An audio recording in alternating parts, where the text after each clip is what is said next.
Welcome back children. So children, today again we will continue with our chapter 9, that is movement in animals. Now children, we will see how does a snake move. Snake is a vertebrate with a highly flexible backbone. So here children, we all know that snake is a vertebrate, which means they have a backbone and their backbone is highly flexible. It has about 100 to 400 vertebrae connected to each other by ball and socket joints. So here we come to know that this snake, it has 100 to 400 vertebrae and they are connected to each other by ball and socket joints. Snake belongs to a group of animals called reptiles. It does not have legs and moves by crawling on its belly. So it does not have legs. These snake they don't have leg and they move by crawling on its belly. Belly it means stomach. Snake exhibits different kinds of movement and at times leave their track on the ground. So snake it shows different kinds of movement and at times they also leave their track, or we can say they also leave their mark on the ground. Most snakes move in a wave-like manner. So mostly snakes they move in a wave-like manner. This motion pushes the body forward by pressing against the ground. So when these snakes move in a wave-like manner, this pushes the body forward by pressing against the ground. This movement is called slithering. So here you see movement in a snake, slithering. So what is slithering? Slithering is a movement or move smoothly by producing a frictions over a surface. Now we will see how does a fish swim. All aquatic animals are adapted to live in water and show various features to help them swim. So all aquatic animals, those animals who lives in water are called aquatic animals, and these animals they are habituated or adapted to live in water and also they show various features. These aquatic animals have various features to help them swim in water. Fish is a vertebrate with very flexible body. So fish is also a vertebrate and their body is very flexible. It has strong muscles attached to the skeleton. So the muscles of the fish is very strong and it is attached to the skeleton. The body of a fish is broad in the middle and narrow at the two ends. So here we come to know, and we also see that the body of the fish, the middle one is broad and both the end they are narrow just like a boat. This shape is called streamline shape. So this kind of shape you see, the end it is narrow and the middle it is broad, and this kind of shape is called streamline shape. This kind of shape helps the fish to cut through the water currents easily.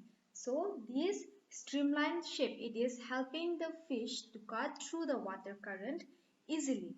It has two pairs of fins and a tail which help a fish to balance and change directions while swimming. So it has two pairs of fins. That means they have four fins. 1, 2, 3 and 4, and also they have a tail.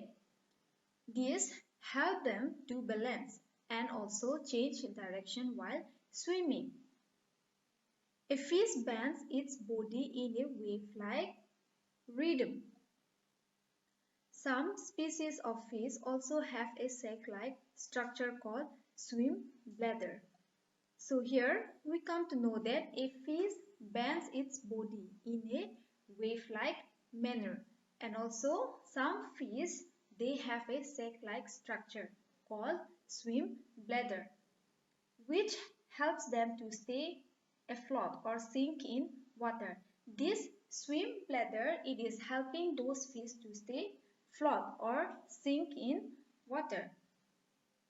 When the bladder is full of air, the fish becomes lighter and can rise up. When the fish needs to go down, it releases some of the air from the swim bladder. So here also we come to know that when the fish want to stay afloat, they will fill the bladder with full of air and they will rise up. And when they need to go down, they releases some air from the swim bladder and they will go in the water. Now we will see the sailfish is the fastest fish in the world. It swims at a speed up to 110 km per hour. So this sailfish, it can swim and it swims very fast and it is the fastest fish in the world. It can swim up to 110 km per hour. Now we will see here, how does a bird fly? Like fish, a bird has a streamlined or boat-shaped body that helps it to fly against the directions of the wind. So, like a fish, this bird, they have also a streamlined body shape or boat shape. You see, the middle one is broad and the end is narrow. This body shape is helping this bird to fly against the directions of the wind. A bird has hollow, porous and light bones which reduce its body weight. So here we come to know that a bird has hollow bones, hollow porous bones and very light bones which reduce its body weight. The forelimbs are modified into wings which are covered with feathers. So these are the forelimbs and it is modified into wings which are covered with feathers. Powerful chest muscles help the bird to move its wings. So chest, their chest muscles are very powerful and it is helping the bird to move its wings. A bird flies by flapping its wings up and down. So we all know that a bird flies by flapping its wings up and down. The hind limbs are used to walk and perch on the branches of trees. So the hind limbs, that means the leg, it is used for walking and to sit on the branches of the trees. Some birds such as duck, goose and swan can swim. These birds have webbed feet to help them swim. And some birds such as duck, goose and swan, they can swim.